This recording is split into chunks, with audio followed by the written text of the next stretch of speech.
पहला प्रश्न। भगवान, खाओ पियो और मौज उड़ाओ, चारवाकों का यह प्रसिद्ध संसार सूत्र है। नाचो गाओ और उत्सव मनाओ, यह आपका संन्यास सूत्र है। संसार सूत्र और संन्यास सूत्र के भेद को कृपा करके हमें समझाएं। नरेंद्र, खाओ पियो और मौज उड़ाओ, चारवाकों के लिए यह साधन नहीं है, साध्य है। बस इस पर ही पर समाप्ति है, इसके पार कुछ भी नहीं है। जीवन इतने में ही पूरा हो जाता है। इसलिए तो उनको चारवाक नाम मिला। यह शब्द समझने जैसा है। चारवाक बना है चारु वाक से। चारु वाक का अर्थ होता है प्यारे वचन, प्रीतिकर वचन। अधिकतम लोगों को यह प्रीतिकर लगा कि बस खाओ पियो मौज उड़ाओ, इसके पार कुछ भी नहीं। 100 में से 99 लोग चारवाक के अनुयायी हैं, चाहे वे मंदिर जाते हों, मस्जिद जाते हों, गिरजा जाते हों, इससे भेद नहीं पड़ता। हिंदू हो, मुसलमान हो, ईसाई हो, इससे भेद नहीं पड़ता। जिंदगी उनकी चारवाक की ही है। खाना पीना और मौज उड़ाना, यही उनके जीवन की परिभाषा है। कहें चाहे ना कहें, जो कहते हैं वे तो शायद ईमानदार हैं, जो नहीं कहते हैं वे बड़े बेईमान हैं। उन नहीं कहने वालों के कारण ही जगत में पाखंड है।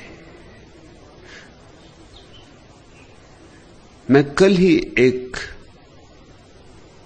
संस्मरण देख रहा था। महात्मा गांधी ने पंडित जवाहरलाल नेहरू के पिता पंडित मोतीलाल नेहरू को एक पत्र लिखा, क्योंकि उन्हें खबर मिली कि मोतीलाल नेहरू सभा समाज में, क्लब में लोगों के सामने शराब पीते। तो पत्र में उन्होंने लिखा कि अगर पीनी ही हो तो कम से कम अपने घर के एकांत में तो पिए। भीड़ भाड़ में लोगों के सामने पीना यह शोभा नहीं देता। मोतीलाल नेहरू ने जो जवाब दिया वह बहुत महत्वपूर्ण है। मोतीलाल नेहरू ने कहा, आप मुझे पाखंडी बनाने की चेष्टा ना करें। जब मैं पीता ही हूं तो क्यों घर में छिप के पीऊं? जब पीता ही हूं तो लोग को जानना चाहिए कि मैं पीता हूं। जिस दिन नहीं पीऊंगा उस दिन नहीं पीऊंगा। आपसे ऐसी आशा न थी कि आप ऐसी सलाह देंगे। अब इन दोनों में महात्मा कौन है? इसमें मोतीलाल नेहरू ज्यादा ईमानदार आदमी मालूम होते, इसमें महात्मा गांधी ज्यादा बेईमान मालूम होते। महात्मा गांधी की मानकर ही तो सारा मुल्क बेईमान हुआ जा रहा है। बाहर कुछ भीतर कुछ।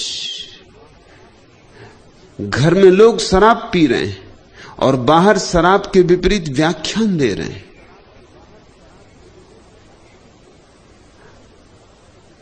संसद में शराब के विपरीत नियम बना रहे हैं वही लोग जो घरों में छिप के शराब पी रहे हैं। एक चेहरा छिपाने का, एक चेहरा बताने का। दिखाने के दांत कुछ और,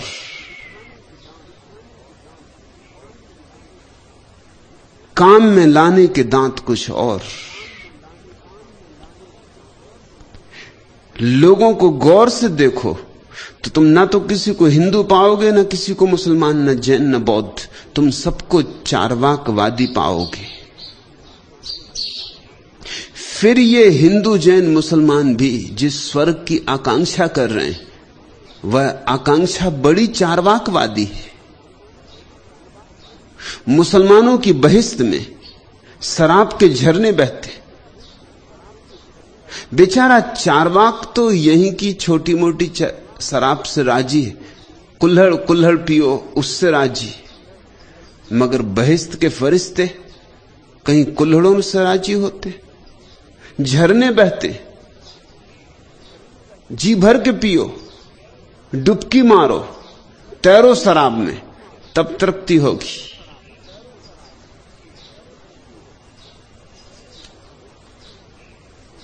बहिश्त में सुंदर स्त्रियां उपलब्ध हैं, ऐसी सुंदर स्त्रियां जैसी यहां उपलब्ध नहीं। यहां तो सभी सौंदर्य कुम्हला जाता है। अभी खिला फूल सांझ कुम्हला जाएगा, अभी खिला सांझ पखरियां गिर जाएंगी। यहां तो सब क्षणभंगुर है। तो जो ज्यादा लोभी हैं और ज्यादा कामी हैं, उन्होंने स्वर्ग की कल्पना की है। वहां स्त्रियां सदा सुंदर होती, कभी वृद्ध नहीं होती। तुमने कभी किसी बूढ़े देवता या बूढ़ी अप्सरा की कोई कहानी सुनी? उर्वशी की कहानी को लिखे हो गए हजारों साल, उर्वशी अब भी जवान है। स्वर्ग में स्त्रियों की उम्र बस 16 साल पर ठहरी सो ठहरी, उसके आगे नहीं बढ़ती, सदियां बीत जाती। ये किन की आकांक्षाएं? चूंकि मुसलमान देशों में समलैंगिकता का खूब प्रचार रहा है, इसलिए बहिश्त में भी उसका इंतजाम है। वहां सुंदर स्त्रियां ही नहीं, सुंदर छोकरे भी उपलब्ध हैं। ये किनका स्वर्ग है? ये किस तरह के लोग? इनको तुम धार्मिक कहते हो? और हिंदुओं के स्वर्ग में कुछ भेद नहीं, विस्तार के भेद होंगे, मगर वही आकांक्षाएं, वही अभिलाषाएं। हिंदुओं के स्वर्ग में कल्पवृक्ष, जिसके नीचे बैठते ही सारी इच्छाओं की तत्क्षण तृप्ति हो जाती। तत्क्षण, एक क्षण भी नहीं जाता। इतना भी धीरज रखने की जरूरत नहीं है वहां। यहां तो अगर धन कमाना हो वर्षों लगेंगे, फिर भी कौन जाने कमा पाओ न कमा पाओ। एक सुंदर स्त्री को पाना हो, एक सुंदर पुरुष को पाना हो, 1000 बाधाएं पड़ेंगी। सफलता कम, असफलता ज्यादा निश्चित है। लेकिन स्वर्ग में कल्प वृक्ष के नीचे भाव उठा कि तत्क्षण पूर्ति हो जाती। मैंने सुना है एक आदमी भटकता हुआ भूला चूका कल्प वृक्ष के नीचे पहुंच गया। उसे पता नहीं कि कल्प वृक्ष, थका मांदा था तो लेटने की इच्छा थी, थोड़ा विश्राम कर ले। मन में ऐसा ख्याल उठा कि काश इस समय कहीं कोई सराय होती, थोड़ा गद्दी तकिया मिल जाता। ऐसा उसका सोचना था कि तत्क्षण सुंदर सैया, गद्दी, तकिए अचानक प्रकट हो गए। वो इतना थका था कि उसे सोचने का भी मौका नहीं मिला। उसने ये भी नहीं सोचा कि ये कहां से आए, कैसे आए। अचानक गिर पड़ा बिस्तर पर और सो गया। जब उठा ताजा, स्वस्थ थोड़ा हुआ, सोचा कि बड़ी भूख लगी, कहीं से भोजन मिल जाता। ऐसा सोचना था कि भोजन के थाल आ गए। भूख इतने जोर से लगी थी कि अभी भी उसने विचार न किया कि ये सब घटना कैसे घट रही। भोजन जब कर चुका तब जरा विचार उठा नींद से सुस्ता लिया था, भोजन से तृप्त हुआ था। सोचा कि मामला क्या है, कहां से ये बिस्तर आया? मैंने तो सिर्फ सोचा था। कहां से ये सुंदर सुस्वादु भोजन आया? मैंने तो सब सोचा था। आसपास कहीं भूत प्रेत तो नहीं कि भूत प्रेत चारों तरफ खड़े हो गए। घबराया, कहा कि अब मारे गए। बस उसी में मारा गया। कल वृक्ष के नीचे तत्क्षण समय का व्यवधान नहीं होता। ये किन्ने बनाए होंगे कल वृक्ष? कामियों ने। ये चार्वाकवादियों की आकांक्षाएं। साधारण चार्वाकवादी, साधारण नास्तिक तो इस पृथ्वी से राजी है, लेकिन असाधारण चार्वाकवादी हैं, उनको ये पृथ्वी काफी नहीं। उन्हें स्वर्ग चाहिए, बहिष्ठ चाहिए, कल्प वृक्ष चाहिए। अलग अलग धर्मों के अगर स्वर्गों की तुम कथाएं पढ़ोगे तो तुम चकित हो जाओगे। उनके स्वर्ग में वही सब कुछ है जिसका वे धर्म यहां विरोध कर रहे।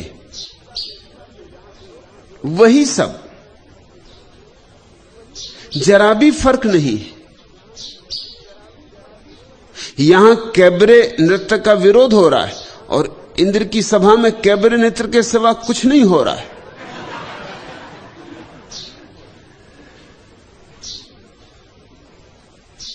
और उसी इंद्रलोक में जाने की आकांक्षा है। उसके लिए लोग धुनी रमाए बैठे, तपश्चर्या कर रहे हैं, सिर के बल खड़े, उपवास कर रहे हैं। सोचते हैं कि 4 दिन की जिंदगी है, इसे तो दांव पे लगा के तपश्चर्या करके एक बार पालो स्वर्ग तो अनंत कालीन। तुम्हें वे नासमझ समझते क्योंकि तुम क्षणभंगुर के पीछे पड़े हो। स्वयं को समझदार समझते हैं क्योंकि वे शाश्वत के पीछे पड़े। तुमसे वे बड़े चार्वाकवादी। खाओ पियो और मौज उड़ाओ, यही उनके जीवन का लक्ष्य भी है। यही नहीं, आगे भी, परलोक में भी। उनके परलोक की कथाएं तुम पढ़ो तो वृक्ष हैं वहां जिनमें सोने और चांदी के पत्ते और फूल हीरे जवाहरातों के। ये किस तरह के लोग हैं? हीरे जवाहरातों, सोने चांदी को यहां गालियां दे रहे हैं और जो उनको छोड़ के जाता है उसका सम्मान कर रहे हैं। और स्वर्ग में यही मिलेगा। जो यहां छोड़ोगे वही अनंत गुना वहां मिलेगा। तो जो यहां छोड़ता है अनंत गुना पाने को छोड़ता है, और जिसमें अनंत गुना पाने की आकांक्षा है वो क्या खाक छोड़ता है? यहां 100 में 99 व्यक्ति चार्वाकवादी हैं। इसलिए चार्वाकों को दिया गया शब्द बड़ा सुंदर है। धार्मिक पंडित पुरोहित तो उसका कुछ और अर्थ करते हैं, वो अर्थ भी ठीक है। वो तो कहते हैं कि चरने चराने में जिनका भरोसा है वो चार्वाक। लेकिन मूल शब्द चारुवाक से बना है, मधुर शब्द जिनके शब्द सबको मधुर है।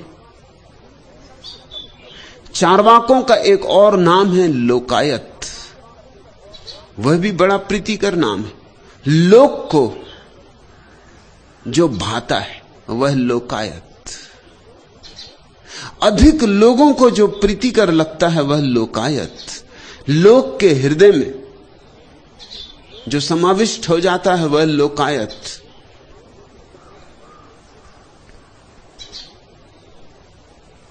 यहां धार्मिक कहे जाने वाले लोग भी धार्मिक कहां हैं?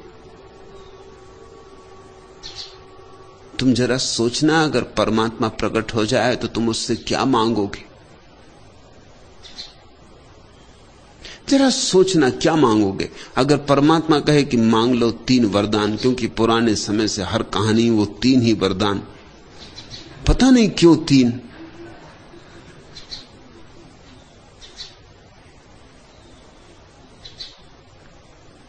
तो तुम कौन से 3 वरदान मांगोगे? किसी को बताने की बात नहीं, मन में ही सोचना, और तुम्हें पक्का पता चल जाएगा कि तुम भी चार्वाकवादी हो। तुम्हारे 3 वरदानों में चार्वाक की सारी बात आ जाएगी। धर्म के नाम पर लोगों ने एक आवरण तो बना लिया है पाखंड का, और भीतर वे वही हैं जिसकी वे निंदा कर रहे हैं।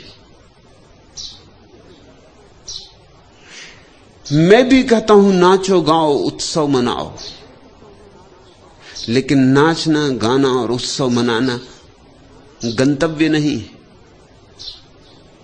लक्ष्य नहीं, साधन है, साध्य परमात्मा है।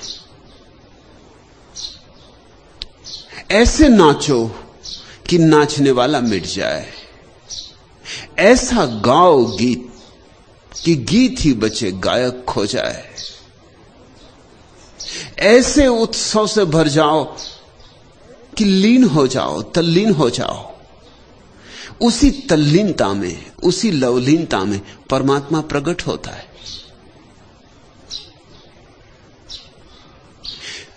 मैं तुमसे ये नहीं कहता कि खाओ भी मत, पियो भी मत, मौज भी मत उड़ाओ। मैं कहता हूं खाओ पियो मौज करो, परमात्मा इसके विपरीत नहीं है, लेकिन इतने पर समाप्त मत हो जाना। चार्वाक सुंदर है मगर काफी नहीं।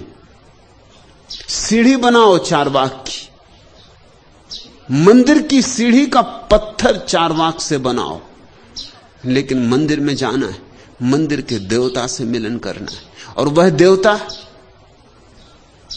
उन्हीं को मिल सकता है जो उत्सवपूर्ण है,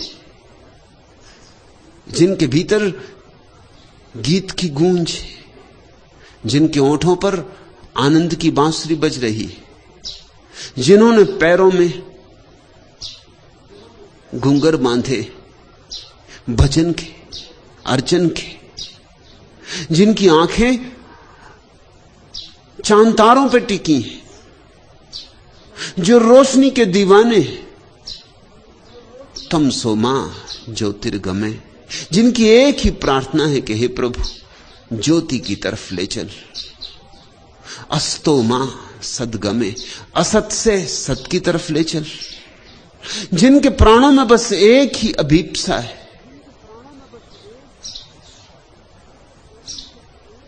मृत्योर मां अमृत गमे, मृत्यु से अमृत की तरफ ले चल।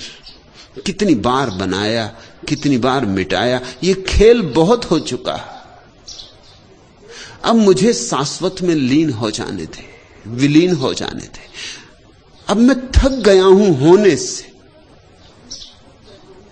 ये सुंदर है तेरा जगत, ये खाना पीना मौज उड़ाना ये सब ठीक, मगर बचकानी है ये बातें। अब मुझे इनके ऊपर उठा। बच्चों को खिलौनों से खेलने दो, लेकिन कभी बचकानेपन से ऊपर उठोगे या नहीं? और बच्चों के खिलौने भी मत तोड़ो, ये भी मैं नहीं कहता हूं उनके खिलौने तोड़ दो। जिस दिन वे प्रौढ़ होंगे तब वे स्वयं ही खिलौनों को छोड़ देंगे। तो मेरी बात में और चार्वाक की बात में बड़ा भेद है। चार्वाक कहता है यही लक्ष्य, मैं कहता हूं यह साधन। चार्वाक कहता है इसके पार कुछ भी नहीं, मैं कहता हूं इसके पार सब कुछ। हां, एक बात में मेरी सहमति है कि मैं चार्वाक का विरोधी नहीं हूं, क्योंकि जो चार्वाक के विरोधी हैं वो सिर्फ तुम्हें पाखंडी बनाने में सफल हो सके, और मैं तुम्हें पाखंडी नहीं बनाना चाहता। मैं तुम्हारे जीवन को दो हिस्सों में नहीं बांटना चाहता कि घर के भीतर कुछ और घर के बाहर कुछ और। मैं तुम्हें एक रंग देना चाहता हूं, ऐसा रंग जो सब तरफ सब जगह काम आए। मैं तुम्हें जीवन की एक शैली देना चाहता हूं जिसमें पाखंड की गुंजाइश ही ना हो। तो मैं चारवाक के पक्ष में हूं, क्योंकि चारवाक के जो विपरीत है वे पाखंड के समर्थक हो जाते। लेकिन मैं चारवाक पर समाप्त नहीं होता हूं, सिर्फ चारवाक पर शुरू होता हूं। चारवाक के लिए सन्यास जैसी तो कोई चीज है ही नहीं। माया है, झूठ है, असत्य, ब्राह्मणों की जालसाजी है। चारवाक के लिए सन्यास जैसी बात तो सिर्फ धूर्तों का जाल है। मेरे लिए सन्यास जीवन का परम सत्य, परम गरिमा है। चारवाक के लिए संसार सत्य है, सन्यास झूठ है। जो चारवाक विरोधी हैं, तथाकथित धार्मिक आस्तिक, उनके लिए संसार माया है और सन्यास सत्य है। मेरे लिए दोनों सत्य है और दोनों सत्यों में कोई विरोध नहीं। संसार परमात्मा का ही व्यक्त रूप है और परमात्मा संसार की ही अव्यक्त आत्मा है। मैं तुम्हें एक अखंड दृष्टि देना चाहता हूं जिसमें कुछ भी निषेध नहीं। मैं तुम्हें एक विधायक धर्म देना चाहता हूं जिसमें संसार को भी आत्मसात कर लेने की क्षमता है, जिसकी छाती बड़ी है, जो संसार को भी पी जा सकता है और फिर भी जिसका सन्यास खंडित नहीं होगा, जो बीच बाजार में सन्यास्त हो सकता है, जो घर में रह के अग्रही हो सकता है, जो संसार में होकर भी संसार का नहीं होता। तो एक अर्थ में मैं चारवाक से सहमत और एक अर्थ में सहमत नहीं। इस अर्थ में सहमत हूं कि चारवाक बुनियाद बनाता है जीवन की, लेकिन अकेली बुनियाद से क्या होगा? मंदिर बनेगा नहीं तो बुनियाद व्यर्थ है। और तुम्हारे तथाकथित साधु संत मंदिर तो बनाते हैं लेकिन बुनियाद नहीं लगाते। उनके मंदिर थोथे होते, कभी भी गिर जाएंगे, गिरे ही हैं। अब गिरे तब गिरे क्योंकि जिनकी कोई नींव नहीं है, उन मंदिरों का क्या भरोसा। उनमें जरा संभल के जाना, कहीं खुद गिरे और तुम्हें भी न ले डूबे। मैं एक ऐसा मंदिर बनाना चाहता हूं जिसमें संसार की भौतिकता नींव बनेगी और सन्यास और परमात्मा की गरिमा मंदिर बनेगी। मैं तुम्हें एक ऐसी दृष्टि देना चाहता हूं जिसमें किसी भी चीज का विरोध नहीं है, सभी चीज का अंगीकार है। और एक ऐसी कला, रूपांतरण का एक ऐसा रसायन देना चाहता हूं जिसमें हम पत्थर में भी परमात्मा की मूर्ति खोजने में सफल हो जाएं और जहर को अमृत बनाने में सफल हो जाएं। यह हो सकता है। और जब तक यह नहीं होगा, इस पृथ्वी पर दो ही तरह के लोग होंगे। जो ईमानदार होंगे वो चारवाकवादी होंगे, जो बेईमान होंगे वो आस्तिक होंगे, धार्मिक होंगे।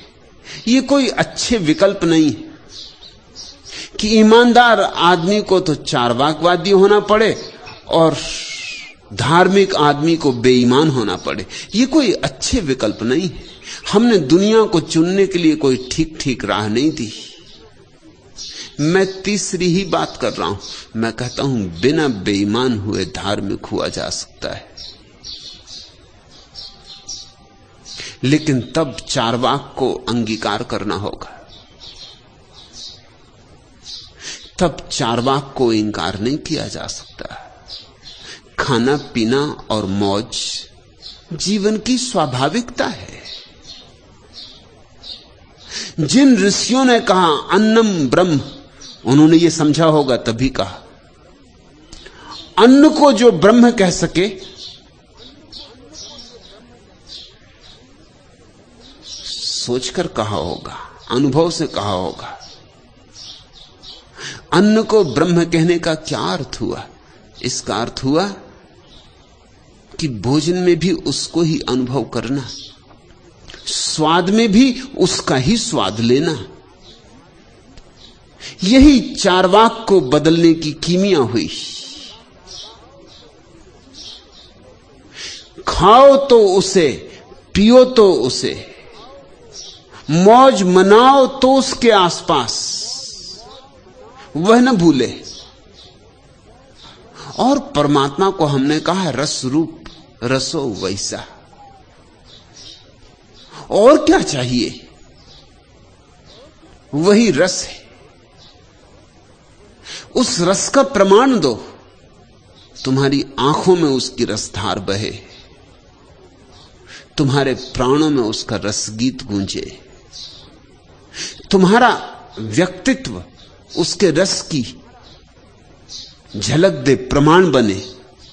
इसलिए कहता हूं नाचो, गाओ, उत्सव मनाओ। इसलिए कहता हूं कि परमात्मा की तरफ जब जा ही रहे हो तो रोते रोते क्यों जाना? जब हंसते हुए जाया जा सकता है तो रोते हुए क्यों जाना? और अगर रो भी तो तुम्हारे आंसू भी तुम्हारे आनंद के ही आंसू होने चाहिए।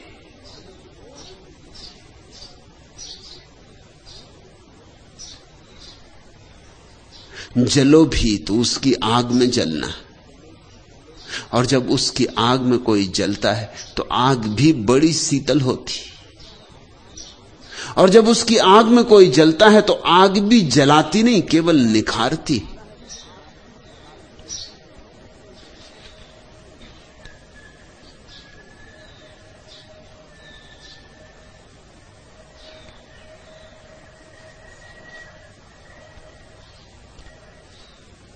चार्वाक एक पुराना दर्शन है, अति प्राचीन, शायद सर्वाधिक प्राचीन,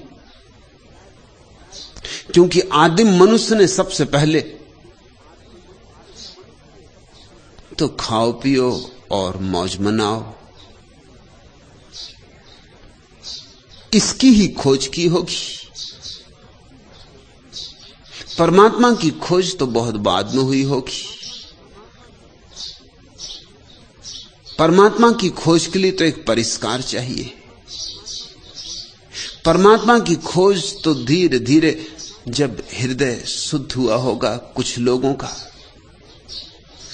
कुछ लोगों की हृदय तंत्री बजी होगी, तब हुई होगी। चार्वाक आदिम दर्शन है, सनातन धर्म है, से सारी बातें बाद में आई होंगी। चार्वाक को बुनियाद बनाओ, क्योंकि जो सनातन है और जो तुम्हारे भीतर छिपा है, जो तुम्हारी बुनियाद में पड़ा है, उसको इंकार करके तुम कभी संपूर्ण ना हो पाओगे। उसको इंकार करोगे तो तुम्हारा ही एक खंड टूट जाएगा, तुम अपंग हो जाओगे। और अपंग व्यक्ति परमात्मा तक नहीं पहुंचता, ख्याल रखना। सर्वांग होना होगा। तुम्हें अपनी सर्वांग सुंदरता में ही उसके तरफ यात्रा करनी होगी। लेकिन लोग प्रगट में चार्वाक नहीं। अब मैं पार्लियामेंट के अनेक सदस्यों को जानता हूं जो शराबबंदी के लिए पीछे पड़े और शराब पीते हैं। मैं उन्हें उनसे पूछा भी है कि तुम जब शराब पीते हो, खुद पीते हो, तो शराबबंदी के खिलाफ में क्यों नहीं काम करते? क्यों शराबबंदी के लिए चेष्टा करते? तो वो कहते हैं आखिर जनता से वोट लेने हैं या नहीं। जनता के सामने तो एक चेहरा, एक मुखौटा लगा के रखना पड़ेगा। रही पीने की बात, सो वो हम घर में कर सकते हैं, मित्रों में कर सकते हैं, सभी पीते हैं। बाहर हम एक चेहरा बना के रख सकते हैं। मैं ऐसे नेताओं को भी जानता हूं जो शराब पी के ही शराबबंदी के पक्ष में व्याख्यान करने जाते। मैं एक विश्वविद्यालय में जब विद्यार्थी था तो उसके जो वाइस चांसलर थे महाशराबी थे।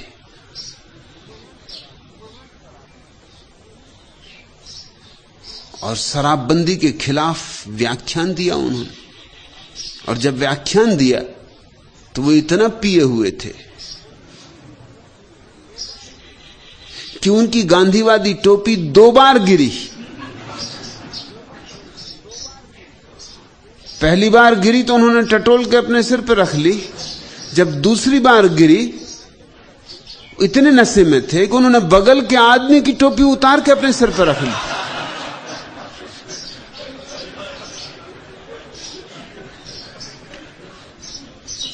जब विश्वविद्यालय का दीक्षांत समारोह होता था तो 2 प्रोफेसर उनके घर छोड़ने पड़ते थे 24 घंटे पहले को उनको पीने ना दें, क्योंकि दीक्षांत समारोह में वो बड़ी गड़बड़ कर देते थे। जिनको बीए की डिग्री देनी उनको एमए की डिग्री दे देते, जिनको पीएचडी की डिग्री मिलनी उनको बीए की डिग्री मिल पाती।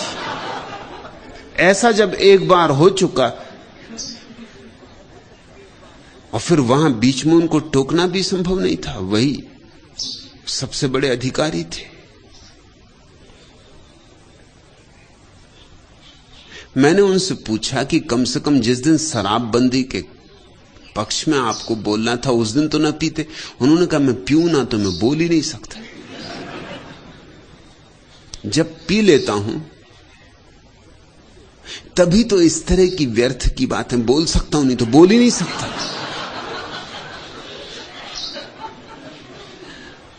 इस तरह की फिजूल की बकवास बिना पिए नहीं हो सकती।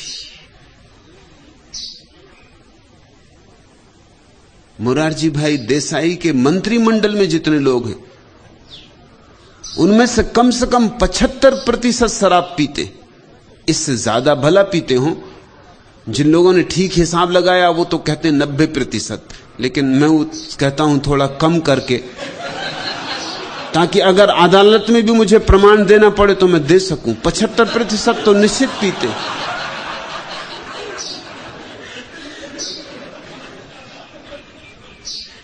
लेकिन एक पाखंड है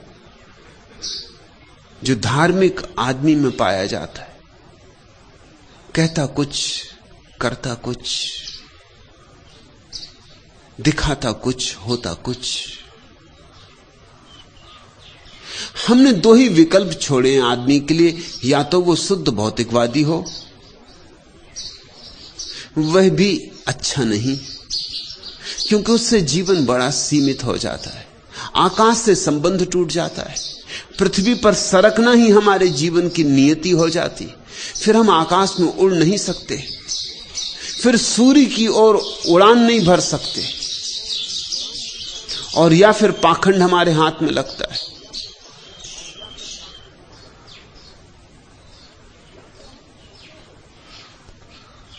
या तो हम झूठे हो जाते,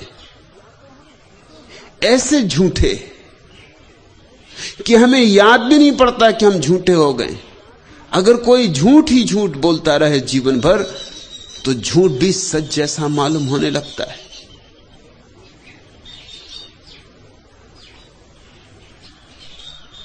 एक कवि महोदय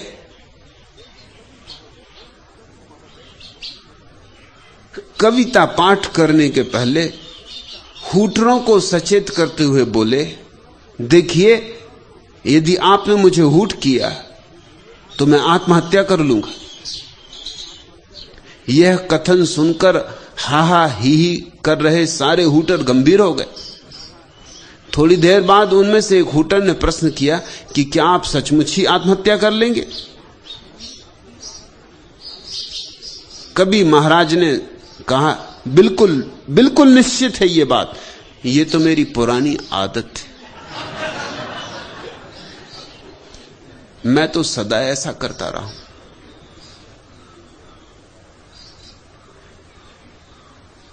झूठ बोलते बोलते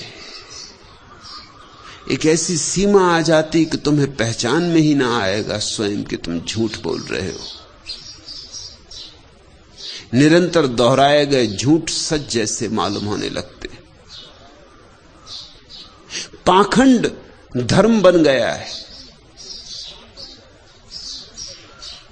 मैं नहीं चाहता कि तुम चारवाक को अस्वीकार करो, मैं चाहता हूं तुम चारवाक को स्वीकार करो।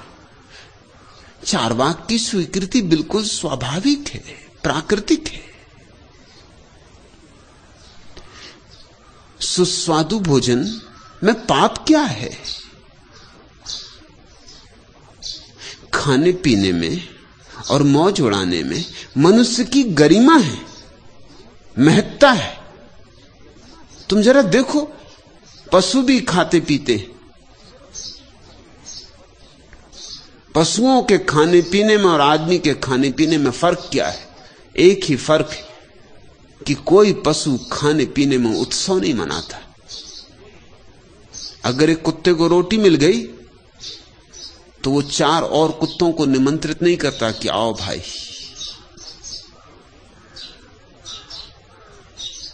रोटी कुत्ते को मिल गई तो वो भागता है एक कोने में, एकांत खोजता है, किसी को निमंत्रण नहीं देता।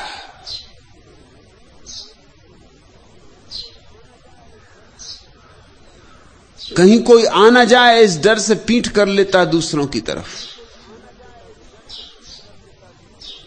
मनुष्य चाहता है मित्रों को बुलाए, परिजनों के बीच बैठे,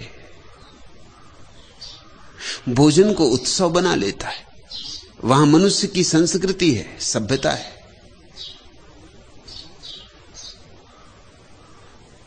मैंने जिन वाइस चांसलर का उल्लेख किया वे आदमी प्यारे थे। शराब उन्होंने कभी अकेले नहीं पी।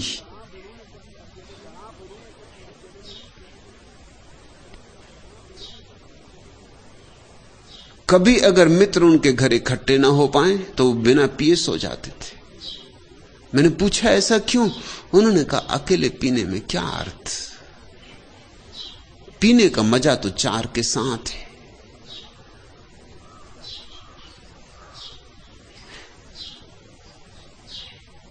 तुम चकित होगी ये जानकर कि शराब पीने वाले लोग अक्सर शराब नहीं पीने वाले लोगों से ज्यादा मिलनसार होते, ज्यादा मैत्रीपूर्ण होते, ज्यादा उदार होते। और कारण, क्योंकि शराब पीने का मजा ही 4 के साथ है। अब जो स्वमूत्र पीते हैं वो तो कोई 4 के साथ नहीं पिएंगे।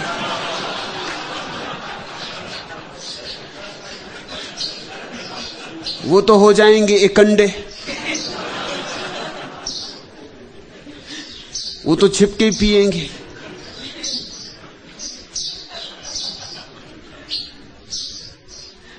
उनको तो छिपके पीना ही पड़ेगा।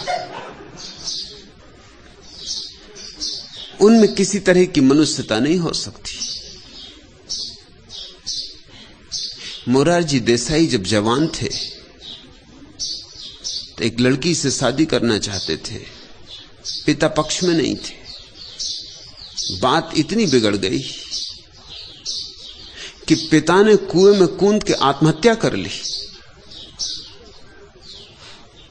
मोरारजी को बहुत लोगों ने समझाया कि शादी तो अब तुम कर ही लेना जिससे करनी है, लेकिन कम से कम अभी कुछ दिन तो रुक जाओ। मगर वो नहीं रुके। पिता मर गए, लेकिन तारीख जो उन्होंने तय कर ली थी, ठीक 3 दिन बाद, पिता की आत्महत्या के 3 दिन बाद शादी हुई। शादी उन्होंने करके ही रहे। अब तो कोई विरोध करने वाला भी नहीं था।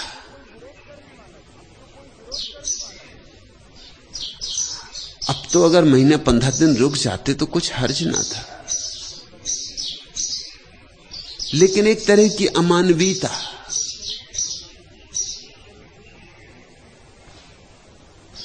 मोरारजी देसाई की लड़की ने भी आत्महत्या की उन्हीं के कारण, पिता ने भी उन्हीं के कारण की।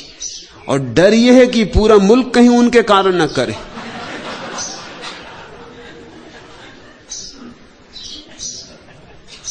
उनकी लड़की देखने दाखने में सुंदर नहीं थी, वैसी रही होगी जैसे वे हैं। तो देर तक लड़का नहीं मिल सका। 27 वर्ष की उम्र में बामुश्किल उसने एक लड़का खोजा। वो लड़का भी उसमें उत्सुक नहीं था। वो मुरारजी तब चीफ मिनिस्टर थे बंबई के, उनमें उत्सुक था कि उनके सारे सीढ़ियां चढ़ लेगा। मुरारजी को यह पसंद नहीं था।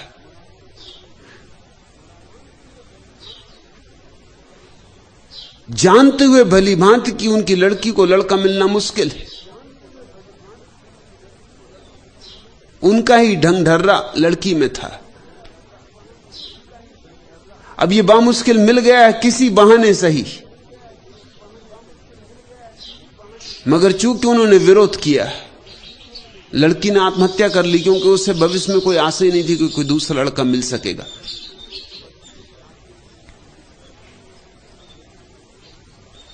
जब अस्पताल में जली हुई लड़की को देखने वो गए, मरी हुई लड़की को देखने गए, तो एक शब्द नहीं बोले।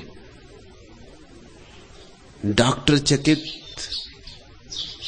अस्पताल की नर्सें चकित, न उनके चेहरे पे कोई भाव आया, न एक शब्द बोले। 1 मिनट वहां खड़े रहे, लौट पड़े। कमरे के बाहर आके डॉक्टर से कहा कि जैसे ही औपचारिकता पूरी हो जाए, लाश को मेरे घर के लोगों को दे दिया जाए ताकि अंत्येष्टि क्रिया की जा सके, और चले गए।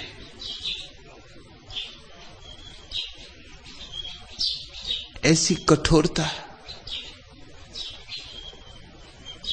ऐसी अमानवीयता नहीं, शराबियों में नहीं मिलेगी। शराबी में थोड़ी सी भलमनसाहत होती। वो जो 4 मित्रों को बुलाकर भोजन करता है,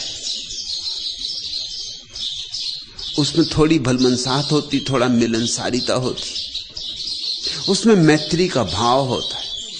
ऐसे तो पशु पक्षी भी भोजन करते हैं, मनुष्य में और उनमें इतना ही भेद है कि मनुष्य भोजन को भी एक सुसंस्कार देता है।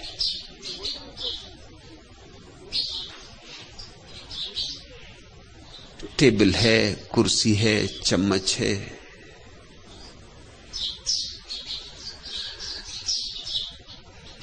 बैठने का ढंग है, धूप बाली गई है, फूल सजाए गए हैं, रोशनी की गई है, दिए जलाए गए।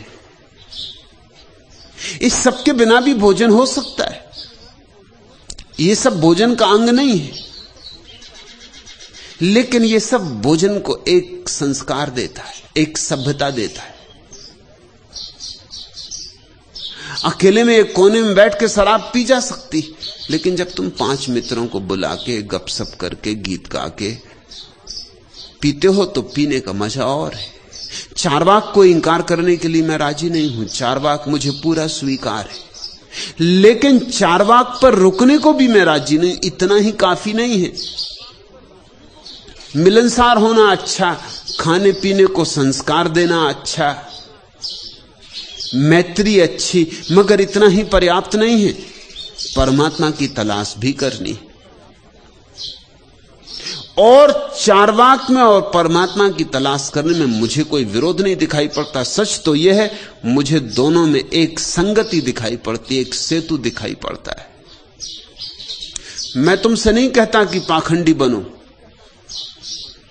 मैं तुमसे कहता हूं सच्चे रहो, जैसे हो वैसे अपने को स्वीकार करो, और इस सरलता और सहजता से ही धीरे धीरे परमात्मा की तरफ बढ़ो। परमात्मा की तरफ जाने को अकारण असहज मत बनाओ। परमात्मा तक जाने की यात्रा जितनी सहजता से हो सके उतनी सुंदर है। दूसरा प्रश्न, भगवान बंबई के गुजराती भाषा के पत्रकार और लेखक श्री कांति भट्ट ने कृष्णमूर्ति के प्रवचन में आए हुए बंबई के लोगों को बुद्धिमत्ता का अर्क कहा है। श्री कांति भट्ट आपसे भी बंबई में मिल चुके हैं और यहां आश्रम में भी आए थे, लेकिन उन्होंने आपके पास आने वाले लोगों को कभी बुद्धिमान नहीं कहा। आप इस बाबत कुछ कहने की कृपा करेंगे? कैलाश गोस्वामी, श्री कांति भट्ट ठीक ही कहते हैं। कृष्णमूर्ति के पास जो लोग इकट्ठे होते हैं वो तथाकथित बुद्धिमान लोग ही, क्योंकि कृष्णमूर्ति की बात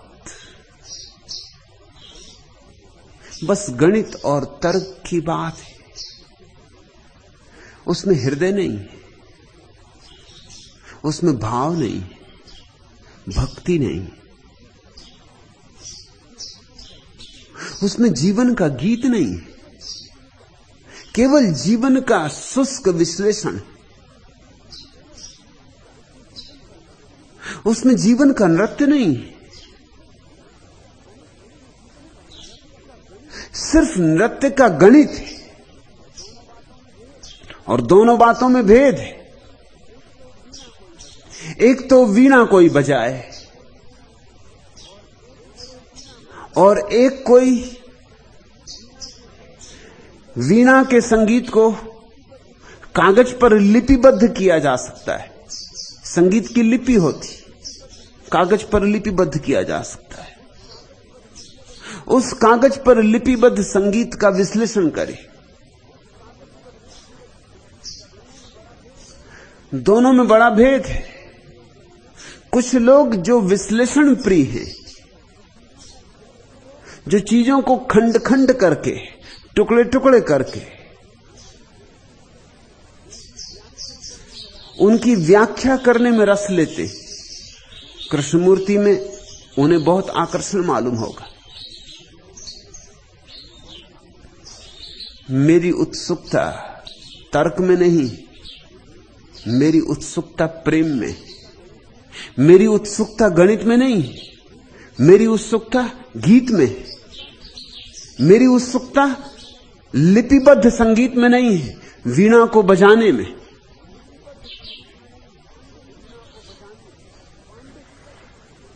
पांडित्य मेरे लिए आसार है। पागलपन में मेरी बड़ी श्रद्धा है। तो मेरे पास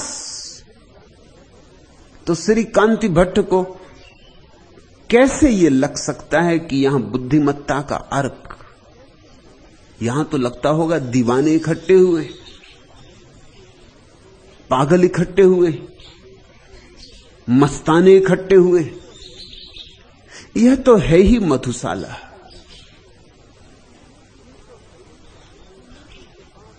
कृष्णमूर्ति के पास जो लोग जा रहे हैं वह जमात अहंकारियों की है। अगर तुम्हें अहंकारियों की कोई शुद्ध जमात कहीं देखनी हो तो कृष्णमूर्ति के पास मिलेगी। और कृष्णमूर्ति भी थक गए हैं उस जमात से, ऊब गए हैं, मगर उनके कहने का ढंग, उनके बोलने का ढंग, उनकी प्रस्तावना ऐसी है कि सिवाय उन अहंकारियों को कोई दूसरा उनके पास कभी इकट्ठा नहीं हो सकता।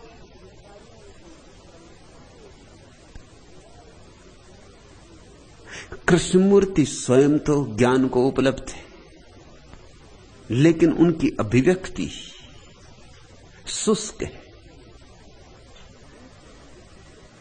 उनकी अभिव्यक्ति से परमात्मा रस रूप है इसका कोई पता नहीं चलता। उनकी अभिव्यक्ति से तल्लीनता से भी मिल सकता है सत्य, इसकी कोई संभावना नहीं खुलती। उनका स्वर एक है, वह ध्यान का स्वर है।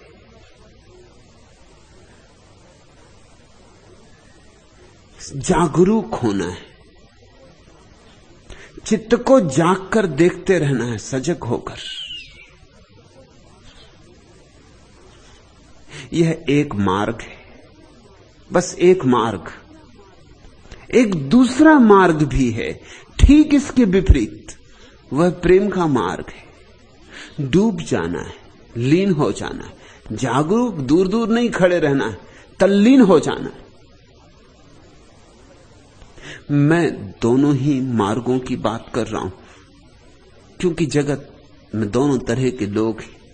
कुछ हैं जो ध्यान से उपलब्ध होंगे, उनके लिए मैं विश्लेषण भी करता हूं, उनके लिए मैं तर्क की बात भी बोलता हूं,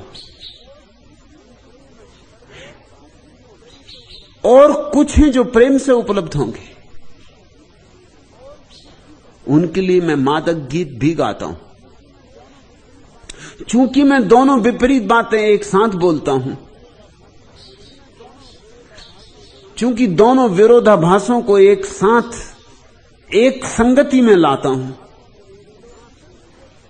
जो लोग सिर्फ सोच विचार से जीते हैं उन्हें मेरी बातों में विरोधाभास दिखाई पड़ेंगे, असंगति दिखाई पड़ेगी, स्वाभाविक। क्योंकि कभी जब मैं महावीर पर बोलता हूं तो शुद्ध तर्क होता हूं, और जब मीरा पर बोलता हूं तो शुद्ध अतर्क होता हूं। जो मुझे सुनेंगे उन्हें धीरे धीरे यह लगेगा कि इस बात में तो विरोधाभास है, असंगति है। इसलिए तर्क से जीने वाला व्यक्ति मेरी बातों में असंगति पाएगा। कृष्णमूर्ति की बातें बड़ी संगत है, क्योंकि वे एक ही स्वर दोहरा रहे हैं 50 वर्षों से। उस स्वर में उन्होंने कभी भी हेरफेर नहीं किया, उस स्वर में उन्होंने कभी भी कोई असंगति नहीं की। 2 और 2 4, 2 और 2 4, 2 और 2 4, ऐसा 50 वर्ष से दोहरा रहे। जो मुझे सुनता है, मैं कभी कहता हूं 2 2 4, और कभी कहता हूं 2 2 5, और कभी कहता हूं 2 2 3, और कभी कहता हूं 2 2 जुड़ते ही नहीं।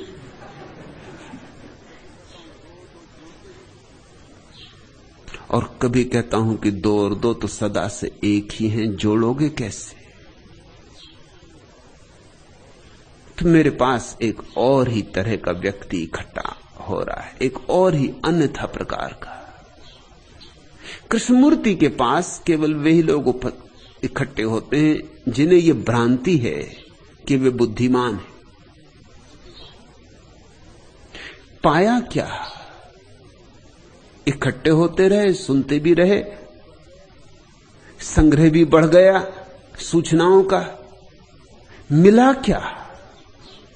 30-30 साल, 40-40 साल कृष्णमूर्ति को सुनने वाले लोग मेरे पास आते और कहते सब समझ में तो आ गया, मगर मिला कुछ भी नहीं। ऐसी समझ किस काम की? मैं तुम्हें समझ नहीं देता, मैं तुम्हें अनुभव देता हूं। मैं तुम्हें यह नहीं कहता कि इतना जान लो, इतना जान लो। मैं कहता हूं इतने डूबो, इतने डूबो। मैं तुम्हें धक्का देता हूं सागर में। जो इस धक्के को झेलने को राजी, स्वभावतः श्री कांति भट्ट को वे कोई बुद्धिमान लोग मालूम न मालूम पड़े हुए होंगे। और कांति भट्ट स्वयं पत्रकार हैं, लेखक हैं,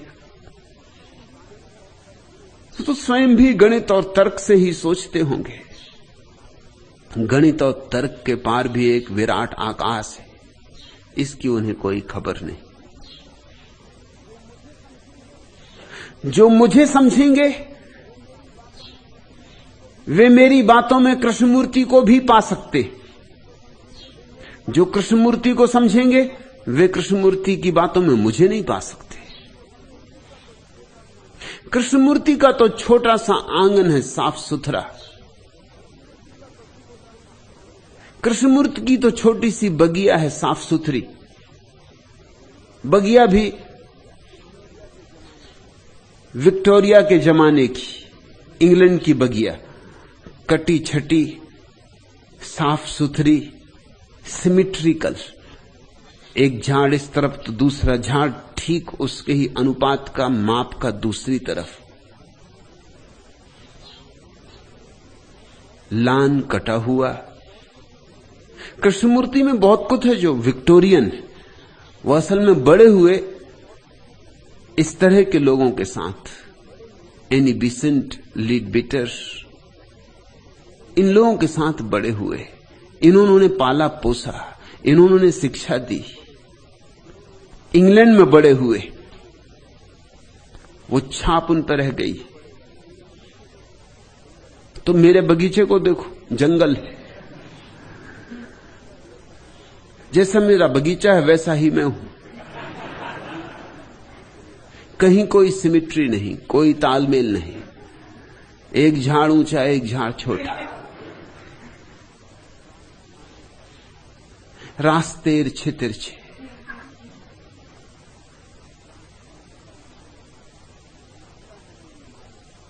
मुक्ता है मेरी मालिन। मुक्ता ग्रीक है, ग्रीक तर्क। बहुत चेष्टा की उसने शुरू में कि इस तरफ भी ठीक वैसा ही झाड़ होना चाहिए जैसा उस तरफ, दोनों में समतुलता होनी चाहिए। बहुत चेष्टा की उसने कि किसी तरह झाड़ों को काट छांट के आकार दिया जा सके, लेकिन धीरे धीरे समझ गई कि मेरे साथ ये न चलेगा। चुरा के, चोरी से, मेरे अनजाने, पीठ के पीछे छिपा के कैंची लेके वो झाड़ों को रास्ते पे लगाती थी। धीरे धीरे उसे समझ में आ गया कि मेरा बगीचा जंगल ही रहेगा। जंगल में मुझे सौंदर्य मालूम होता है, बगिया में मौत।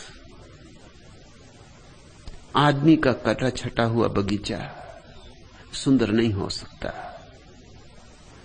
कटे छटे होने के कारण ही उसकी नैसर्गिकता नष्ट हो जाती।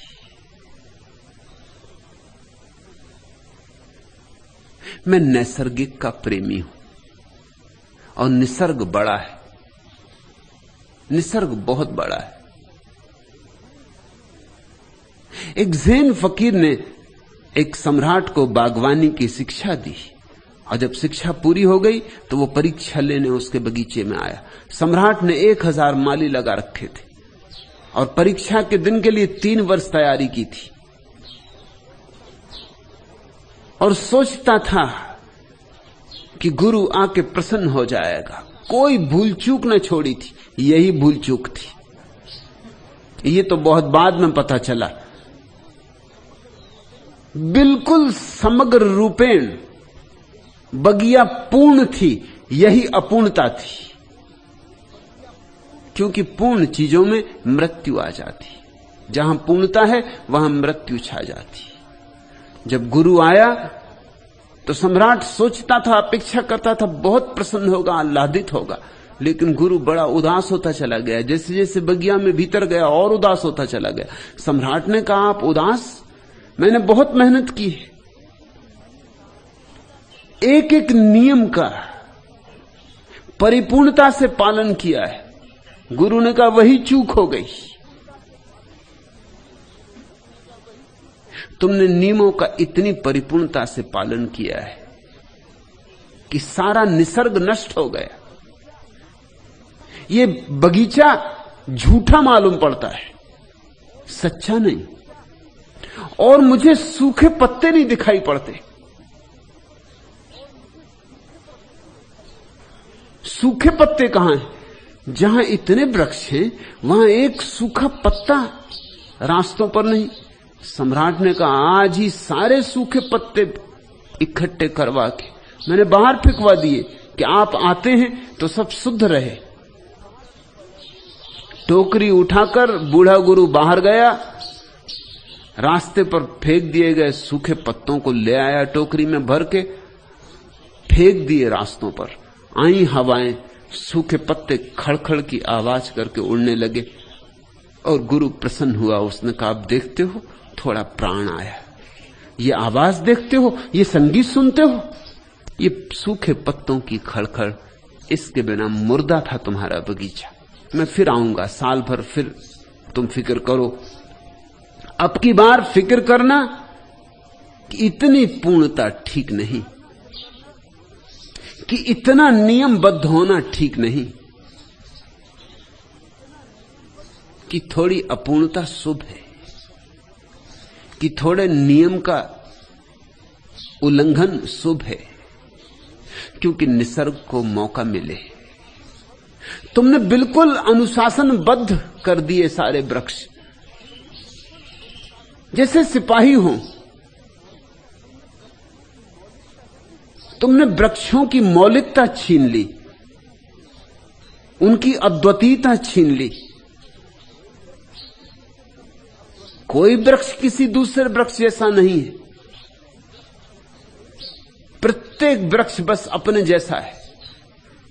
मैं प्रत्येक व्यक्ति की निजता को स्वीकार करता हूं, सम्मान करता हूं। मैं तुम्हें काट छांट के एक जैसे नहीं बना देना चाहता। जब मैं देखता हूं कि तुम्हारे भीतर प्रेम का गुलाब खिलेगा तो मैं तुमसे ध्यान की बात नहीं करता, और जब मैं देखता हूं तुम्हारे भीतर ध्यान की जूही खिलेगी तो मैं तुमसे गुलाब की बात नहीं करता। और चूंकि मैं किसी से गुलाब की बात करता हूं, किसी से जूही की, किसी से चंपा की और किसी से केवड़े की, मेरी बातों में असंगति हो जानी स्वाभाविक है। मेरे पास तो वही आ सकता है जो मेरी हजार हजार असंगतियों को झेलने की छाती रखता हो। बड़ी छाती चाहिए। कृष्णमूर्ति को सुनने के लिए बहुत छोटी सी खोपड़ी काफी है, बहुत छोटी खोपड़ी चाहिए। थोड़ा सा तर्क आता हो, थोड़ा सा गणित आता हो, थोड़े कॉलेज स्कूल की पढ़ाई लिखाई हो, कृष्णमूर्ति समझ में आ जाएंगे। मेरे साथ इतने सस्ते में नहीं चलेगा। मेरे साथ तो पियक्कड़ों की दोस्ती बनती, मुझसे तो नाता ही दीवानों का जुड़ता है, प्रेमियों का जुड़ता है। जो असंगति में भी संगति देखने का हृदय रखते और जो विरोधाभासों में भी सेतु बना लेने की क्षमता रखते, ये एक और ही तरह का जगत है। कृष्णमूर्ति की शिक्षाएं बस शिक्षाएं। कृष्णमूर्ति एक शिक्षक होकर समाप्त हो गए, सद्गुरु नहीं हो पाए, और सुनने वाले शिष्य ही नहीं बन पाए, सिर्फ विद्यार्थी रह गए। यहां विद्यार्थियों की जगह ही नहीं है। मैं कोई शिक्षक नहीं हूं और मेरे पास कोई शिक्षा का शास्त्र नहीं। मैं खुद एक दीवाना हूं, खुद जिसने जी भर के पी है। मुझसे दोस्ती बनाओगे तो मेरे साथ लड़खड़ा के चलना सीखना होगा, इसके बिना कोई उपाय नहीं। इसलिए कैलाश गोस्वामी, कांति भट्ट ठीक ही कहते हैं कि कृष्णमूर्ति के पास बुद्धिमत्ता का अर्क इकट्ठा होता है, मगर बुद्धिमत्ता का अर्क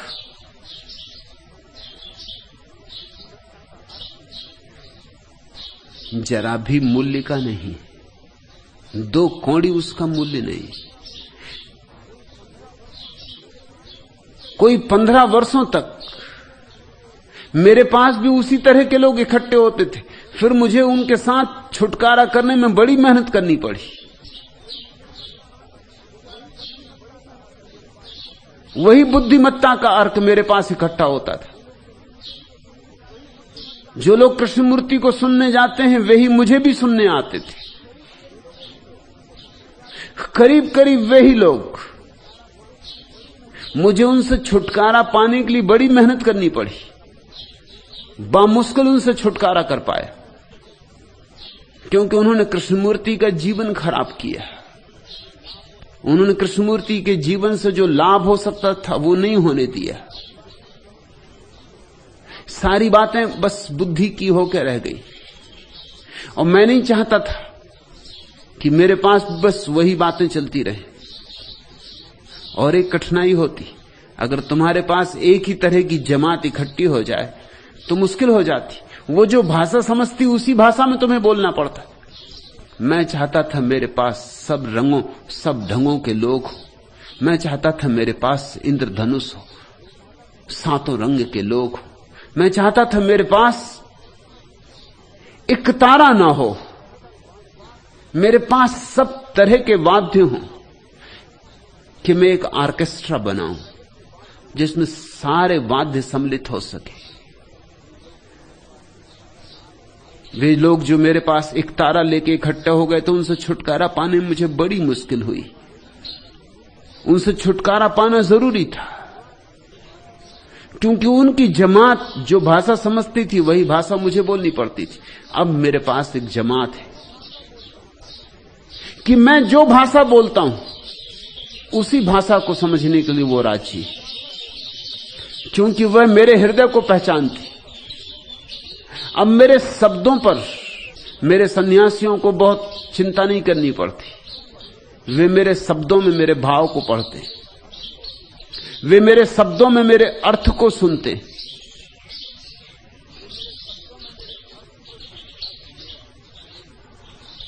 अब मेरा शून्य मेरे सन्यासियों को सुनाई पड़ने लगा। मैं प्रसन्न हूं, क्योंकि अब मुझे भीड़ भाड़ से, आम जन से नहीं बोलना पड़ रहा है। अब मैंने जो मुझे समझ सकते हैं, सुन सकते हैं, जो मुझे आत्मसात कर ले सकते हैं, उनको धीरे धीरे जुटा लिया है। उन्हें निमंत्रण दे देकर मैंने अपने पास बुला लिया है।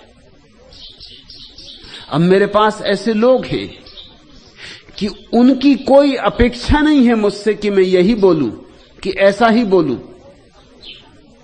अब उनकी कोई अपेक्षा ही नहीं है।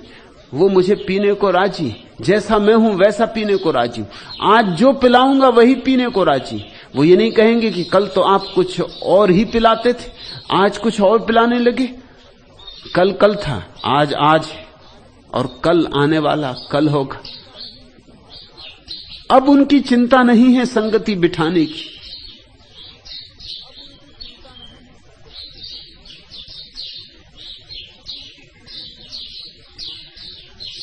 यह जरा कठिन मामला है, सातों रंग के लोगों को संभालना, सब शैली के लोगों को साथ साथ लेके चलना।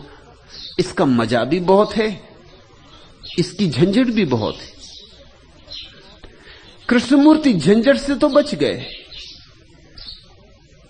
लेकिन फिर जीवन में वे जो करना चाहते थे नहीं कर पाए। कृष्णमूर्ति अत्यंत विषादग्रस्त थे। अपने लिए नहीं, अपने लिए तो दिया जल गया, बात पूरी हो गई। उनका विषाद यह है कि वे किसी और का दिया नहीं जला पाए, इसलिए नाराज हो जाते, चिल्लाते, अपना माथा ठोक लेते, क्योंकि लोग समझते ही नहीं। लेकिन इसमें कसूर सिर्फ लोगों का नहीं। कृष्णमूर्ति ने जिस तरह की बातें कही, उस तरह के लोग इकट्ठे हो गए। ये वे लोग हैं जो बदलने की आकांक्षा ही नहीं रखते। ये तो सिर्फ सुनने आते, ये तो सिर्फ कुछ और थोड़ी बातें संग्रहित हो जाएं, थोड़ा पांडित्य और बढ़ जाए इसलिए आते, इनकी विश्लेषण की क्षमता थोड़ी और प्रखर हो जाए इसलिए आते। ये अहंकारियों की जमात है, क्योंकि कृष्णमूर्ति कहते हैं किसी को गुरु बनाने की आवश्यकता नहीं, कहीं समर्पण करने की कोई आवश्यकता नहीं। तो उन लोगों की जमात कृष्णमूर्ति के पास इकट्ठी हो जाती जो समर्पण करने में असमर्थ है, और जिनका अहंकार इतना मजबूत है कि जो किसी के सामने झुक नहीं सकते। उनके लिए कृष्णमूर्ति की बात बड़ा आवरण बन जाती, बड़ा सुंदर आवरण। वो कहते हैं झुकने की जरूरत ही नहीं, इसलिए हम नहीं झुकते। बात कुछ और है, झुक नहीं सकते हैं इसलिए नहीं झुकते हैं। लेकिन अब एक तर्क हाथ आ गया कि झुकने की कोई जरूरत ही नहीं, समर्पण आवश्यक ही नहीं, इसलिए हम समर्पण नहीं करते। सच्चाई कुछ और है। समर्पण करना हर किसी के बस की बात नहीं, बड़ा साहस चाहिए, अपने को मिटाने का साहस चाहिए।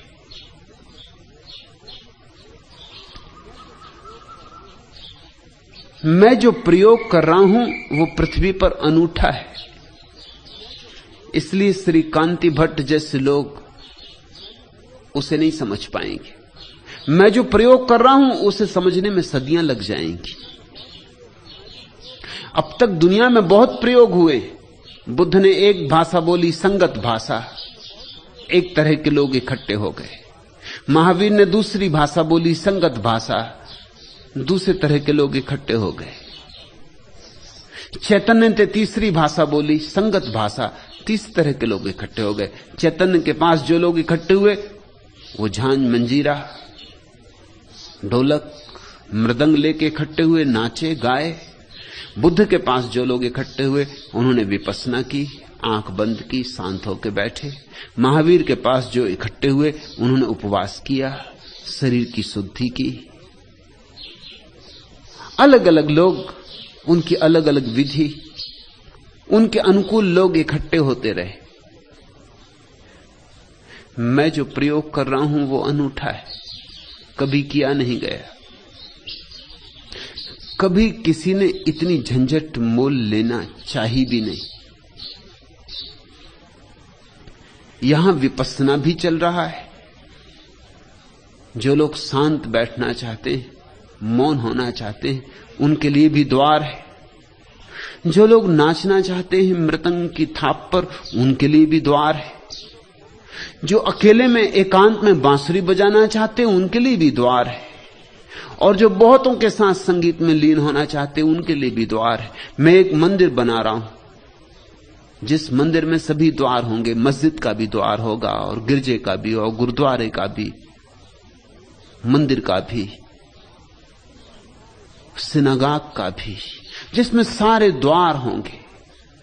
तुम कहीं से आओ, जिस द्वार से तुम्हारी रुचि हो आओ, भीतर एक ही परमात्मा विराजमान है।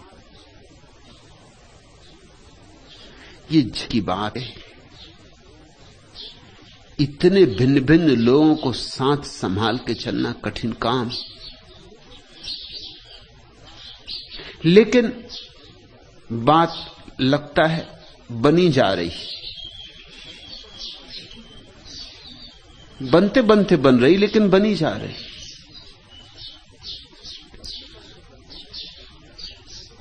मुल्ला नसरुद्दीन ने अपनी आदत के अनुसार जैसे ही संगीत सम्मेलन में आलाप भरा, एक श्रोता खड़ा हो गया और विनम्र स्वर में बोला, बड़े मियां, आप गाने की इसलिए, कल मैं आप ही की तरह गा रहा था तो पिटते पिटते बचा। मुल्ला नसरुद्दीन ने अपनी ही स्टाइल में गीत प्रारंभ किया और बोले, महाशय, मेरा ख्याल है कि आपका गाने का ढंग घटिया रहा होगा। यदि हूबहू मेरी स्टाइल में गाते तो जरूर पिटते।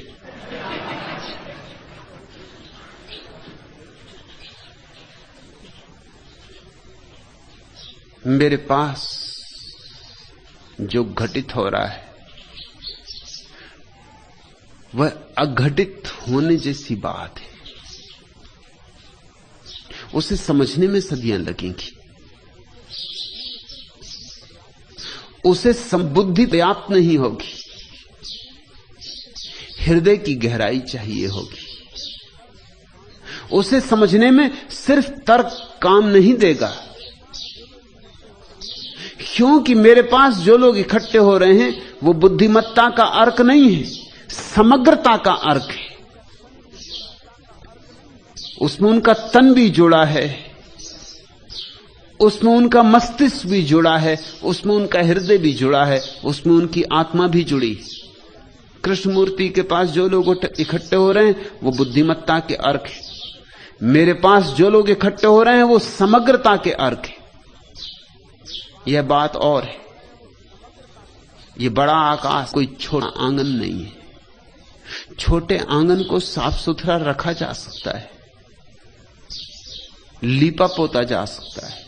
इस बड़े आकाश को कैसे लीप पोतो, कैसे साफ सुथरा रखो, ये तो जैसा है वैसा ही अंगीकार करना होगा। मैं निसर्ग का भक्त हूं, मेरे लिए निसर्ग ही परमात्मा है, और परमात्मा ने जितने रूप लिए वे सब मुझे स्वीकार है। परमात्मा ने जितने ढंगों में अपनी अभिव्यक्ति की है, सबका मेरे मन में सम्मान है। कृष्णमूर्ति के पास भक्त जाएगा तो कृष्णमूर्ति कहेंगे गलत।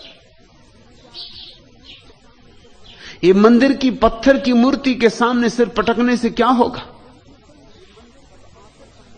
भजन कीर्तन सब आत्मसम्मोहन है।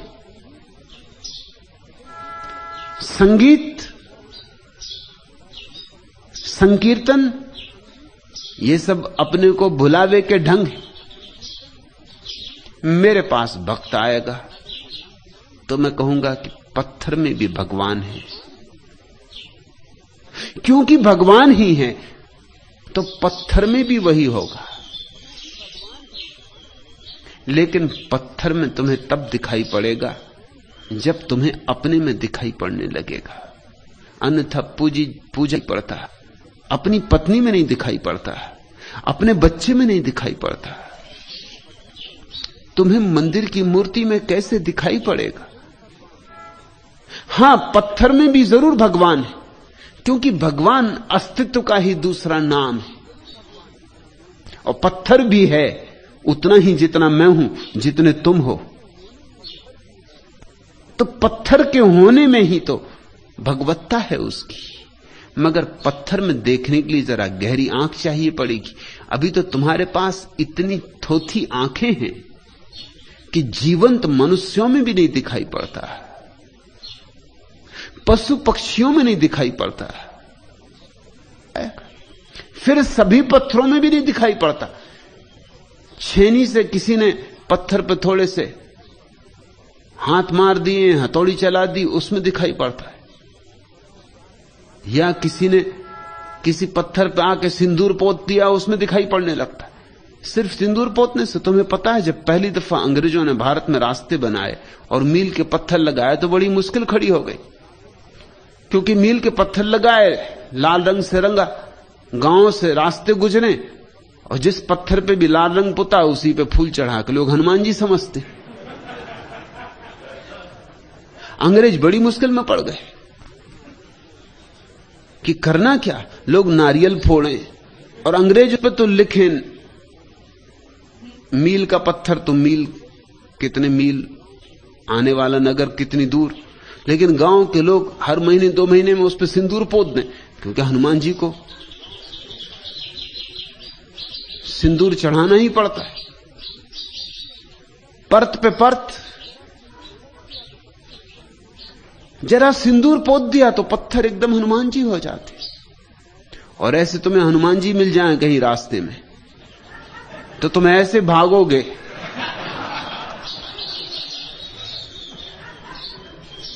तुम्हारा तो क्या, विवेकानंद ने अपने संस्मरण में लिखा है कि हिमालय में यात्रा करते वक्त बंदर, कुत्ते, इस तरह के प्राणियों को यूनिफॉर्म से बड़ी दुश्मनी। पता नहीं क्यों। पुलिस वाला निकल जाए कि कुत्ते एकदम भौंकने लगते। पोस्टमैन की सन्यासी, एक यूनिफॉर्म भर, यूनिफॉर्म के दुश्मन। देखा होगा विवेकानंद को गैरिक वस्त्रों में चले जाते, बंदर एकदम नाराज हो गए, एकदम दौड़ा विवेकानंद के पीछे। विवेकानंद शक्तिशाली आदमी थे, हिम्मतवर आदमी थे, लेकिन एकदम हनुमान जी पीछे आ जाएं, विवेकानंद भी। लेकिन जितने विवेकानंद भागे, बंदर और मजा लिया। जब कोई भाग रहा हो तो भागते के पीछे तो कोई भी भागने लगता, भगाने वाले कोई भी मिल जाएंगे। फिर बंदर और मजा लेने लगा। फिर विवेकानंद को लगा कि अगर मैं और भागा तो यह हमला करेगा। कोई और रास्ता न देखकर पहाड़ी सन्नाटा, कोई रास्ता नहीं भागने का, बचने का, कोई आदमी दिखाई पड़ता नहीं। सोचा अब एक ही उपाय है कि डट के खड़ा हो जाऊं, अब जो कुछ करेंगे हनुमान जी सो करेंगे। लौट के खड़े हो गए, लौट के खुद खड़े हुए तो बंदर भी लौट के खड़ा हो गए। बंदर ही तो ठहरा आखिर। जी कोई नाराज हो गए, क्या बात। ऐसे जाके पत्थर के सामने प्रार्थना करते थे कि हनुमान जी कभी प्रकट हो। पत्थर की पूजा करोगे और अभी तुम्हें मनुष्य में भी परमात्मा दिखाई पड़ा नहीं। मनुष्य की तो छोड़ दो, अपने भीतर नहीं दिखाई पड़ा। निकटतम जो है तुम्हारे प्राणों में बैठा, प्राणों की भांति, वहां नहीं दिखाई पड़ा। तो मैं भक्त से कहूंगा कि जरूर पत्थर में भी भगवान है, क्योंकि भगवान ही है। पर पहले अपने में खोजो, और अगर अपने में खोज पाओ तो मंदिर की मूर्ति में भी है, फिर चारों तरफ तुम्हें वही दिखाई पड़ेगा। मेरे पास तुम जो लेके आओगे मैं उसी का उपाय करूंगा कि तुम्हारे लिए सीढ़ी बन जाए। चेष्टा करूंगा कि तुम्हारे राह के बीच पड़ा हुआ जो पत्थर है, जिसकी वजह से तुम अटक गए हो, वो सीढ़ी बन जाए। कृष्णमूर्ति की एक धुन है, उस धुन से इंच भर यहां वहां वो तुम्हें स्वीकार नहीं करते। उन्होंने कपड़े पहले से तैयार करके रखे। यूनान में एक पुरानी कथा है कि एक सम्राट था, वो झक्की था। उसकी झक यही थी कि उसके पास एक सोने का पलंग था, बड़ा बहुमूल्य पलंग था। उसके घर में कोई भी मेहमान होता तो उसी पलंग पर सुलाता। मगर एक उसकी झंझट थी, उसके घर कोई मेहमान नहीं होता था। जब लोगों को पता चलने लगा, धीरे धीरे कुछ मेहमान गए और फिर लौटे ही नहीं, तो मेहमानों ने आना बंद कर दिया। मगर कभी कभी कोई भूल चूक से फंस जाता था तो वो उस बिस्तर पर लिटा था। अगर उसके पैर बिस्तर से लंबे होते तो पैर काटता, अगर पैर उसके छोटे होते, बिस्तर से वो छोटा होता, तो दो पहलवान दोनों तरफ। और ठीक बिस्तर के माप का आदमी कहां मिले? कभी 1,00,000 2,00,000 में संयोग से कोई मिल जाए ठीक माप का तो बात अलग, नहीं तो ठीक माप का आदमी कहां मिले? कोई इंच छोटा, कोई इंच बड़ा, कोई ऐसा कुछ वैसा। इस जगत में कोई व्यक्ति किसी एक तर्क सरणी के अनुसार न तो पैदा हुआ है, न उसकी नियति है कि किसी तर्क सरणी के अनुसार जिए। कृष्णमूर्ति के पास एक बंधा हुआ जीवन ढांचा है। वो कहते हैं बस इसके अतिरिक्त और कुछ भी नहीं। मेरे पास, मैं पलंग की फिक्र नहीं करता। अगर जरूरत पड़े तो पलंग को छोटा बड़ा किया जा सकता है, तुम्हें छोटा बड़ा नहीं किया जा सकता। तुम अगर भक्त हो तो मैं तुम्हारी भक्ति में और 4 चांद जोड़ूंगा, और तुम अगर ध्यानी हो तो तुम्हारे ध्यान में और 4 चांद जोड़ूंगा। तुम जो हो उसमें कुछ जोड़ूंगा। तुम्हारे भीतर अगर कुछ कूड़ा करकट है तो जरूर कहूंगा कि इसे फेंको, हटाओ, मगर तुम्हारी पर कोई आघात मेरी तरफ से नहीं होगा। इसलिए स्वभावतः मेरी बातें असंगत होंगी। और तथाकथित बुद्धिमानों की सबसे बड़ी अड़चन यह कि संगत बात चाहिए उन्हें। लेकिन मैं क्या कर सकता हूं, लोग ही इतने भिन्न हैं। भिन्नता इस जगत का स्वभाव है। मैं क्या कर सकता हूं, ये मेरे हाथ की बात नहीं। पलंग काटा जा सकता है, तुम नहीं काटे जा सकते। और पलंग का काटना कभी कभी खूब काम कर जाता है। मुल्ला नसरुद्दीन बहुत परेशान था। उसको एक ही चिंता, रात में 10-5 दफे उठ के वो अपने बिस्तर के नीचे जगह जगह छाए हुए कि आदमी को सचेत रहना चाहिए। उसकी पत्नी भी परेशान कि तुम न सोते न सोने देते। रात में 10 दफे उठ उठ के दिया जला के देखोगे कोई बिस्तर के नीचे तो है नहीं। पत्नी उसे मनोचिकित्सकों के पास ले गई, उन्होंने बहुत समझाया, मनोविश्लेषण किया उसकी अचेतन बातें उसको समझाई, उसके सपनों का विश्लेषण किया, यह किया वह किया, कोई काम ना आया। उसकी बीमारी जारी रही।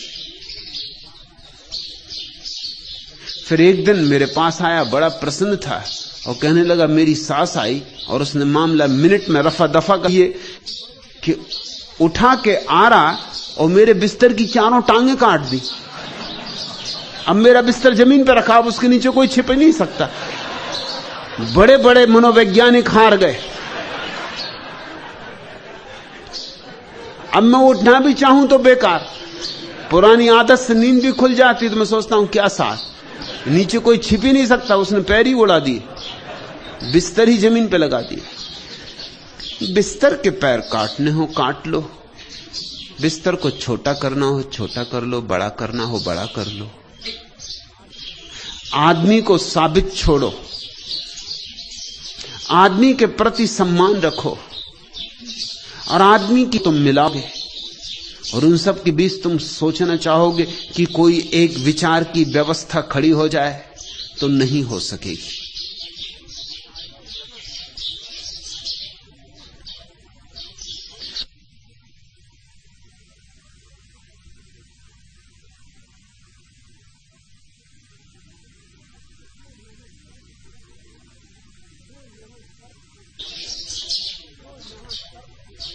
आक्रोश से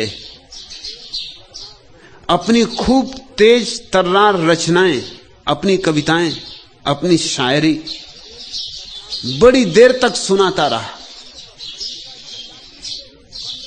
जनता चिल्लाती भी रही कि बंद करो, मगर जनता जितनी चिल्लाए बंद करो उतनी ही जोर आवाज से वो अपनी कविता सुनाए, वो उतने और आक्रोश में आता गया। लोग ताली बजाएं इसलिए कि भाई बंद करो, मगर वो समझे कि प्रशंसा की जा रही। आखिर एक आदमी खड़ा हुआ और उसने कहा कि बड़े मियां, आप काव्य पाठ बंद कर। भाई साहब, कविता पढ़ना बंद किए तो मुझे 1 घंटा हो चुका है।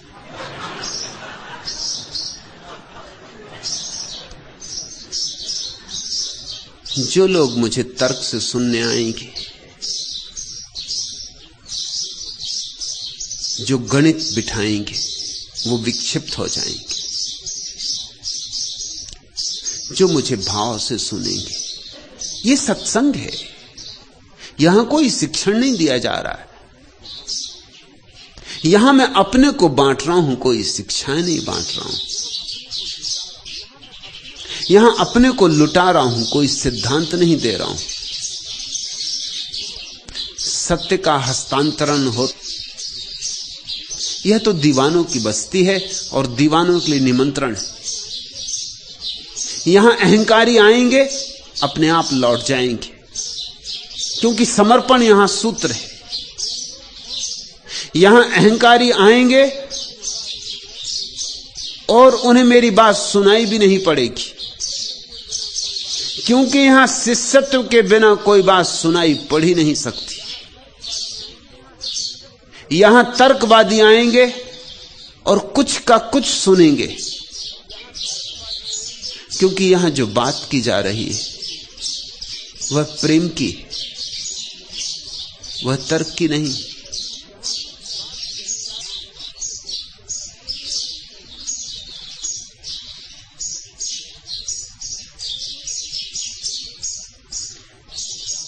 फिर लोग अपना अपना हिसाब लेके आते हैं। श्री कांति भट्ट आए होंगे अपना हिसाब लेके, अपने हिसाब से सुना होगा, अपने हिसाब से समझा होगा। शायद कृष्णमूर्ति उनके हृदय में बहुत ज्यादा भरे हों तो अड़चन हो गई होगी, तो तौलते रहे होंगे और जिसने तौला वह चूका। फिर मैं कुछ कहूंगा, वे कुछ समझेंगे। काव्य पाठ के पहले कृपया यह बताएं कि गधे के सिर पर कितने बाल होते हैं। मुन्ना नसरुद्दीन ने कुछ देर जिधर से आवाज आई थी उधर देखते हुए कहा, क्षमा करें भारी भीड़ में मुझे आपका सिर दिखाई नहीं दे रहा।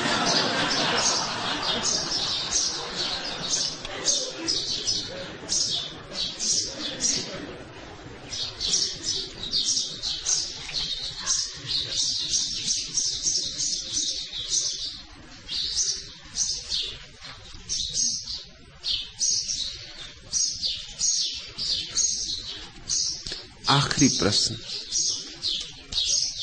संतों की वाणी में इतना रस, यह परमात्मा ही रस का स्रोत है। रस उसका ही दूसरा नाम है। संत अपनी तो कुछ कहते नहीं, उसकी ही गुनगुनाते।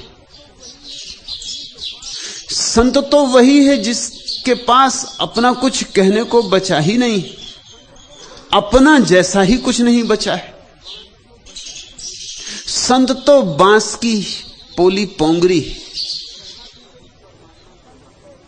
चढ़ा दी गई परमात्मा के हाथों में, अब उसे जो गीत गाना हो गा ले, न गाना हो न गाए, ऐसा बजाए कि वैसा बजाए। बांस की स्वर उसके। संत तो केवल एक माध्यम है, संत तो केवल उपकरण है। परमात्मा के हाथ में छोड़ देता अपने को, जैसे कठपुतली। तुमने कठपुतलियों का नाच देखा? छिपे हुए धागे और पीछे छिपा रहता उनको नचाने वाला, फिर कठपुतलियों को नचाता, जैसा नचाता वैसी कठपुतलियां नाचती। लड़ाता तो लड़ती, मिलाता तो मिलती, बातचीत करवाता, हजार काम लेता। अमृत है उनकी वाणी में, अमृत बरसता है, क्योंकि वे अमृत के स्रोत से जुड़ गए। कमल खिलते हैं क्योंकि कमल जहां से रस पाते उस स्रोत से जुड़ गए। पतझड़ के बाद यह आया है नव वसंत, वाणी में मेरी। वाणी की डालों पर भावों के फूल खिले, बहती मादक बयार, वहन करती गंधभार, सरसों के फूलों का सागर लहराया वाणी में मेरी। जीवन का गीत नया, मादक यह राग नया, कोकिल ने गाया वाणी में मेरी।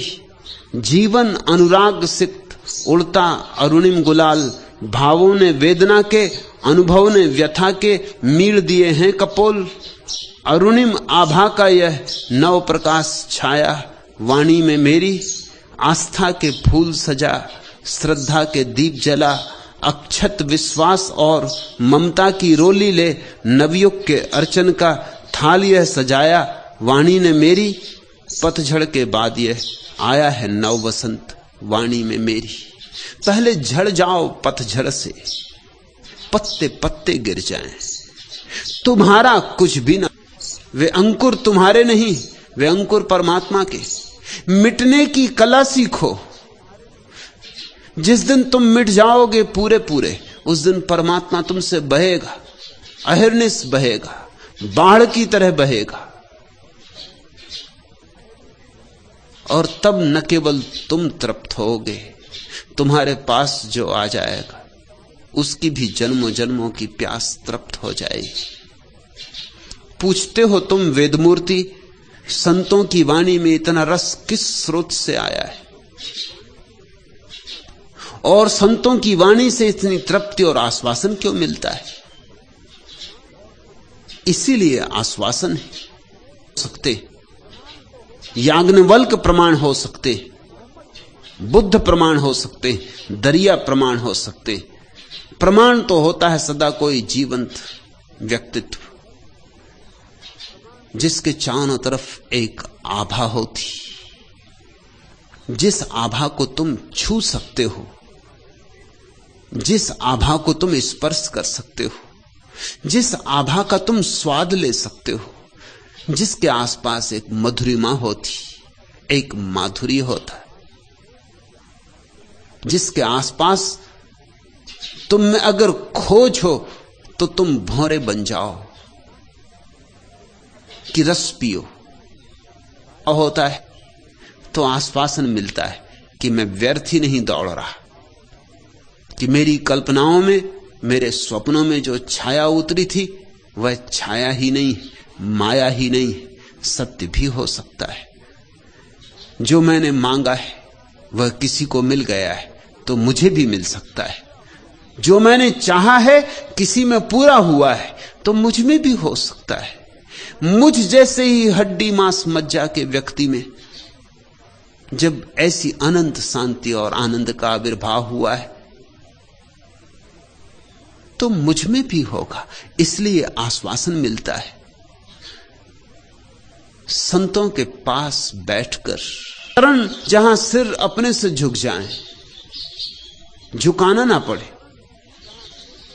ऐसा हुआ कि बुद्ध को जब तक ज्ञान उपलब्ध न हुआ था वे महातपश्चर्या करते थे, बड़ी तपश्चर्या, बड़ी दुर्धर्ष।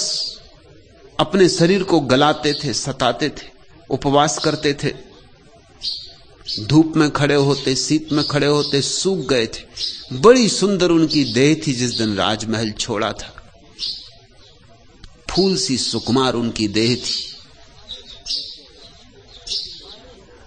सूख गए थे, काले हो गए थे, हड्डियां कोई गिन ले। फिर एक दिन बुद्ध को यह बोध हुआ कि ये मैं क्या कर रहा हूं, ये तो आत्मघात है जो मैं कर रहा हूं। ये कोई परमात्मा को या सत्य को पाने का उपाय तो नहीं। ये तो मैं सिर्फ अपने को नष्ट कर रहा हूं, पा क्या रहा हूं। 6 साल की निरंतर तपश्चर्या के बाद एक दिन ये समझ में आया कि ये 6 साल मैंने यूं ही गंवाए अपने को सताने में, परेशान करने में।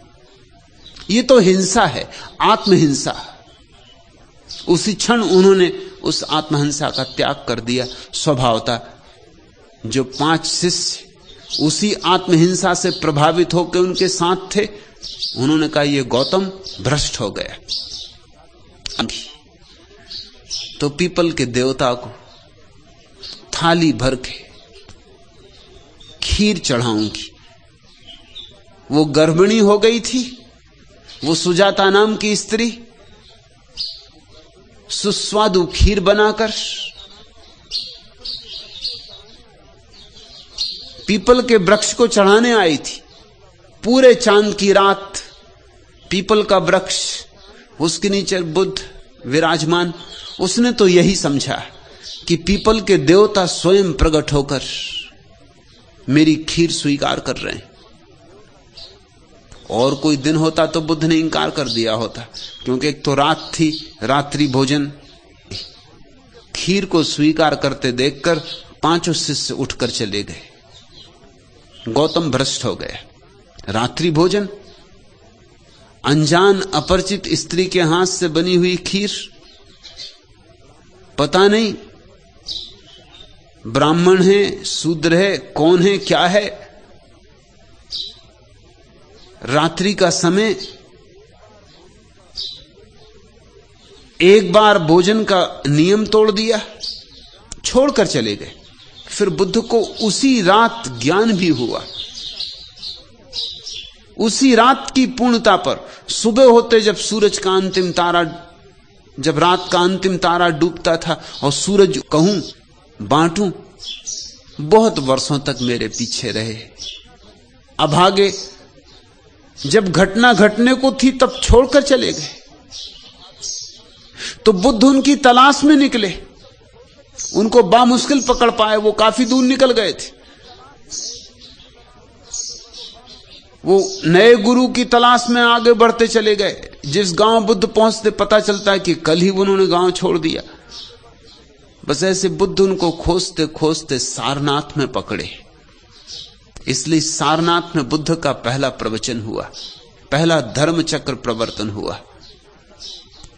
जब उन्होंने बुद्ध को आते देखा तो वो 5 एक वृक्ष की छाया में विश्राम। नहीं है, तुम भ्रष्ट हो चुके हो, हम तुम्हारा परित्याग कर चुके। लेकिन जैसे जैसे बुद्ध पास आए एक बड़ी अपूर्व घटना घटी। वो पांचों जो पीठ करके बैठे थे, कब, किस अपूर्व क्षण में, किस अनजाने कारण से मुड़ गए और बुद्ध की तरफ देखने लगे, पांचों। और जब बुद्ध पास आए तो उठ के खड़े हो गए, और जब बुद्ध और पास आए तो झुक कर उनके चरणों में प्रणाम किया और कहा, विराजी। बुद्ध हंसे और बुद्ध ने कहा, लेकिन तुमने तय किया था कि पीठ मेरी तरफ रखोगे। वह विश्वास था। विश्वास टूट भी सकता है क्योंकि ऊपरी होता है। आज श्रद्धा का अपने आप आविर्भाव हुआ, हमने कुछ किया नहीं, अपने आप हम मुड़ गए तुम्हारी तरफ, जैसे कोई चुंबक की तरफ खिंच जाए। अपने आप हम उठ के खड़े हो गए, अपने आप हम झुक गए, अपने आप तुम्हारे चरणों से सिर लग गया।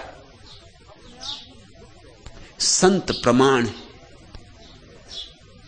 जब तुम्हें कोई ऐसा व्यक्ति मिल जाए जिसके पास अपने आप सिर झुक जाए, तो फिर समझ लेना कि वो मंदिर आ गया, वो द्वार आ गया, वो दहली आ गई। वेदमूर्ति तृप्ति है, आश्वासन है, क्योंकि संतों में प्रमाण है। रहो निश्चिंत, जब तक मैं खड़ा हूं तिमिर के तट पर, कभी भी रोशनी को खुदकशी करने नहीं दूंगा। खड़ा पुरुषार्थ पहरे पर, किरण स्वच्छंद डोलेगी। जहां भी ज्योति बंदी है वहां के द्वार खोलेगी। उजालों को अंधेरे से खरीदा जा नहीं सकता। प्रभा के पक्ष में रजनी सुबह के साथ बोलेगी। मनुज स्थापित करो अब मंदिरों में शुभ मुहूर्त है। कभी तूफान को मैं आरती वरने नहीं दूंगा। पसीने और लहू से मिलाकर जो बनाई है, ने का इरादा आदमी का है। सही अर्थों मगर जीवन धरा पर हम प्रथम जी लें।